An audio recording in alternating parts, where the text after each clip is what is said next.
Peace be upon you. So every year, news publications run a recurring story indicating the top places to work. And I'm looking at a list from 2018. It's Worldwide Technology Top Places to Work from CNBC. And the names are like HubSpot, Google, Bain & Company, Facebook, Netflix. And people, they spend so much time and energy trying to make their resumes look desirable so they can apply for one of these jobs. And, they pray that they're able to work at one of these places. But these places don't hire just anyone. They look for certain skill sets, certain background, certain schooling, and also a lot of soft skills. Are they a good team player? Are they someone who's hardworking? And based on that, they make a decision if they're going to hire that person or not. And it's ironic that these people, they strive so hard to get a job at a place that they might work, a number of years before, at worst case, their lives are over. And yet they completely negate the hereafter. And the reality is, in the hereafter, we're all going to have a job to fulfill. And that job is going to be dependent on how we perform in this life. If we waste our time in this life and we don't prioritize accordingly, it's going to be similar to the person who, chooses not to go to school or goes to school and just slacks off the whole time. And we see this example with the angels. God tells us that every angel has a specific job.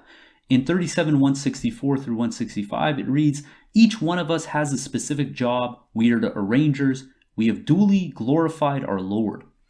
And some of the other jobs that God tells us that the angels fulfill are in 13:11, where it says, "Shifts of angels take turns staying with each of you. They are in front of you and behind you. They stay with you and guard you in accordance with God's commands." So at any given time, there's angels that are guarding us. Then in addition, there's angels that are recording everything. In 50:16, it reads, "We created the human and we know what he whispers to himself. We are closer to him than his jugular vein." Two recording angels at right and at left are constantly recording. So you can anticipate there's 7 billion people on this planet, and there's going to be at least 2 angels guarding them and 2 angels recording, and they work in shifts. And this is just a pittance compared to all the roles and functions and responsibility that God has given to these angels. And one of the classic cases of someone getting fired from God's kingdom is Satan. God gave the angels certain jobs and a responsibility to serve the human being. But Satan said, "I don't want to serve." And therefore he was kicked out of God's kingdom. He was fired. He was banished. Because just like a company won't tolerate someone who slacks off or someone who doesn't do their job, God's kingdom is the same manner. If you don't want to do the job that God has assigned for you, that has been perfectly tailored for your qualities, then you don't have to work in God's kingdom. But it's going to be a very sad day on the day of judgment when we're come face to face with our Creator. And some people, they've done zero in this life to prepare themselves for this eternal job. And because of that, they're not going to be hired in God's kingdom. And they're going to have to spend all of eternity wishing that they could have done better in this life. And God is not going to hire someone who's evil, who's wicked, just like, Google isn't going to hire someone that they find is going to be a nuisance to their company. In 1851, it says, "I never permitted them to witness the creation of the heavens and the earth, nor the creation of themselves, nor do I permit the wicked to work in my kingdom." So if we like it or not, we are all applying for a job in God's kingdom.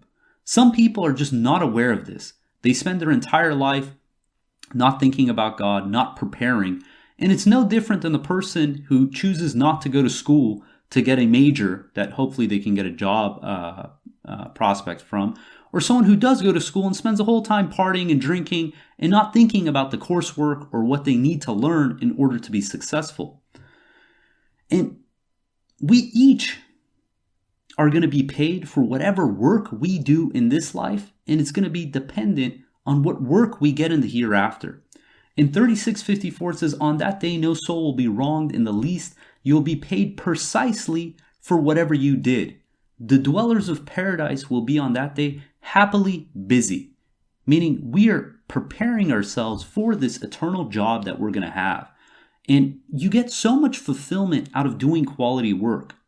And the aspect is God knows us better than we know ourselves.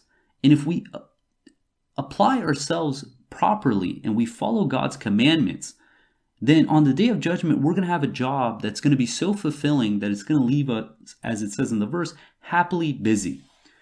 But in order to get this job, we have to have something that I'm stealing from the expression from cryptocurrency, but proof of work. We have to show that we've done the work in order to qualify for that job. Whether we like it or not, throughout this entire experience on earth, we're going to do one of two kinds of works. Either good work or evil work. And based on whatever work we do, we're going to be assigned accordingly. In chapter 3, verse 30, it says, "The day will come when each soul will find all the good works it had done brought forth. As for the evil works, it will wish they were far, far removed. God alerts you that you shall reverence him alone. God is compassionate towards the people." So in this world, we have a choice. Do we want to do good works? Or do we want to do evil works? The choice is completely up to us. God is telling us that there's going to be a day, it's going to be Judgment Day, and all our grades are going to be assigned based on the work we did in this life. If we slack off, if we don't do righteous work, we don't give to charity, we're not kind, we're not humble, then on the day of judgment, we have no one to blame but ourselves. But if we spend this time doing good works, trying to earn God's appreciation, trying to earn God's dignity that only comes from God, then we're going to be very happy with the results. In 27:46 it says, "He said, 'O my people, why do you hasten to commit evil instead of good works? If only you implore God for forgiveness, you may attain mercy.'" So we have to prove our work. We have to show that we want to work in God's kingdom, that we want to be hired. And the irony is that irrespective if we choose to submit willingly or unwillingly, we're ultimately going to submit to God. There is no choice about that. And it's the same thing as like a fish who's trying to swim upstream against a strong current. It doesn't matter how much they struggle, the current is going to direct them towards the direction that they're destined to go. And same thing, we see the example of Satan. Satan said, "Look, I don't want to serve the human being. I don't want to participate in this experiment. I'm better than he." And what he didn't realize was that ultimately he is serving the human being. He's testing the human being. He said, "I'm made of fire and the human being is made of clay." But when you put clay inside fire, it purifies it. And that's what his purpose is. So now he's submitting to God unwillingly, and he's going to have no reward in the hereafter for the work he's doing. In 27:89 through 90, it reads, "Those who bring good works in their records will receive a far better rewards, and they will be perfectly secure from the horrors of that day. As for those who bring evil works, they will be forced into hell. Do not get requited for what you did." And this is the reality, is we are applying for a job in God's kingdom. Whether we like it or not, this is our destiny. And what we do, the work we do in this life, is going to dictate the job we're going to have for all of eternity. Because God is giving us an entire lifespan to prove ourselves, to prove our worthiness, that we deserve to have a prominent position in God's kingdom. And if we can't prove it throughout an entire lifespan, then it just goes to show that we don't deserve that position. And it's the same thing in the work environment. They say, okay, what work experience do you have? Let me talk with some past references. Let me understand the quality of your work, your knowledge, your experience. And based on that information, they're going to make a decision if they're going to hire you or not. And it's no different in God's kingdom. But the consequences and the rewards are far greater than what we can expect. So when we're in this life, what is our purpose? A lot of people, they say, look, God is almighty, has all the provisions, infinite number of provisions. Why does he need us to do anything? And it's an absolute blessing from God that he gives us purpose in this life and in the hereafter. Because imagine a life where you had no purpose, nothing that you could contribute, nothing that you can participate in, because God was doing absolutely everything. It would be miserable. And it's out of God's mercy that he gives us this opportunity to serve. And we see what the response is when we tell people to give to charity, to do righteous works. And we read it in 36:47 when it reads, "When they are told, 'Give from God's provisions to you,' Those who disbelieve say to those who believe, why should we give to those whom God could feed if he so willed? You're really far astray. So these people, they think, why should I feed the poor? Why should I give, money to someone in need? Why doesn't God give it? God has infinite provisions. And what they're missing out is this is an opportunity. It's out of God's mercy that he's giving these people a loan of righteousness to go and do righteous works on behalf of God so they can earn credit, so they can earn a prominent position in God's kingdom. And these opportunities are presented to us daily.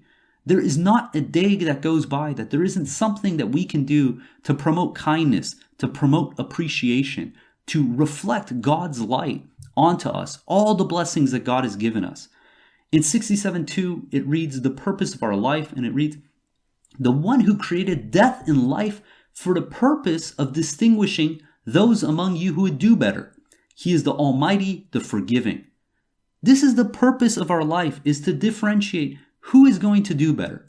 I mean, what is more just than to give someone a lifelong chance to convince themselves to provide proof that they deserve to be in God's kingdom, that they deserve to be hired by God.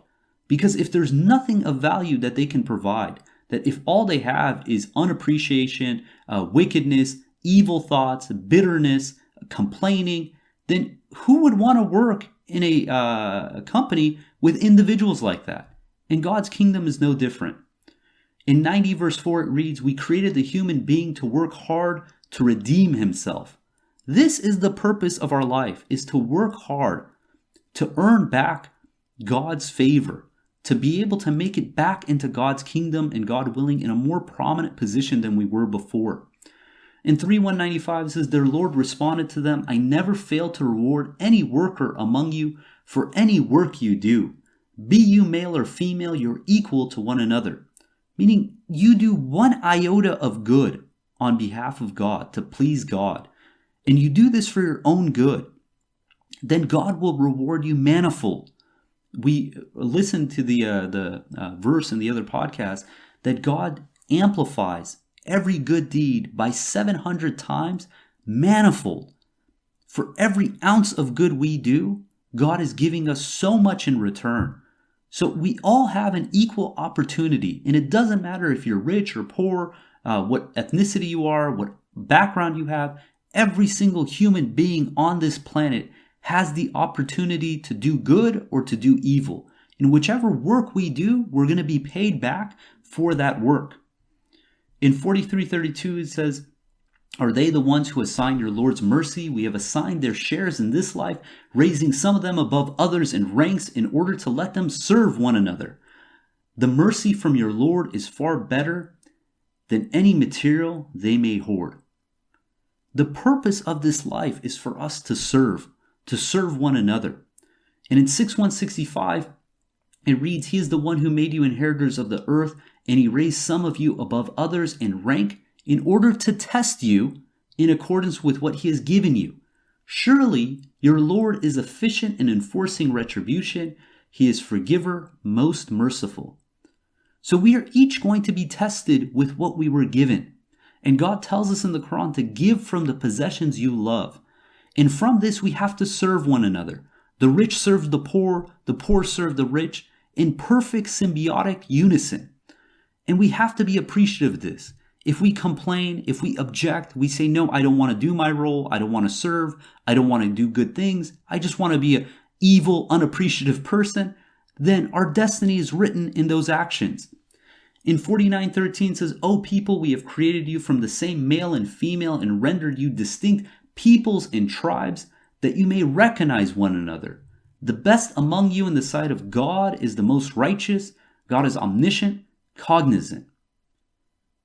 So we are going to be tested by one another. Are we going to recognize one another? Or are we going to be ill of one another? Are we going to say, I'm too rich to serve that poor person, or I'm too poor to serve that rich person? And irrespective, whatever background we have, whatever socioeconomic status we have, this has been perfectly designed because righteousness is something that anyone can earn. It doesn't require any money. It doesn't require a major. It doesn't require any education. It's something that we all have the opportunity every single day to provide to the world. And if we do it by God's leave, God is going to reward us in this life and in the hereafter. So one of the questions we have to always be asking is, how can I serve? What can I do for the better of this earth, to make this earth a better place? What righteous work can I do to glorify God? And we have an awesome example in the Quran of Moses. So when Moses was banished from Egypt, when he fled because he was scared that they were going to kill him, he traveled. And in 28:22 reads, as he traveled towards Midian, he said, may my Lord guide me in the right path. When he reached Midian's water, he found a crowd of people watering and noticed 2 women waiting on the side. He said, what is it that you need? They said, we are not able to water until the crowd disperses, and our father is an old man. He watered for them, then turned to the shade, saying, my Lord, whatever provision you send to me, I am in dire need for it. How awesome is this?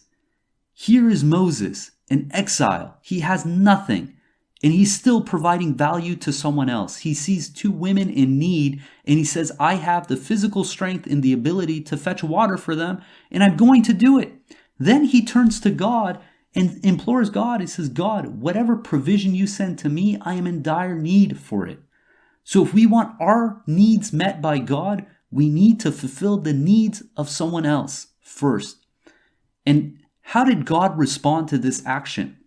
It continues. Soon one of the 2 women approached him shyly and said, my father invites you to pay you for watering for us.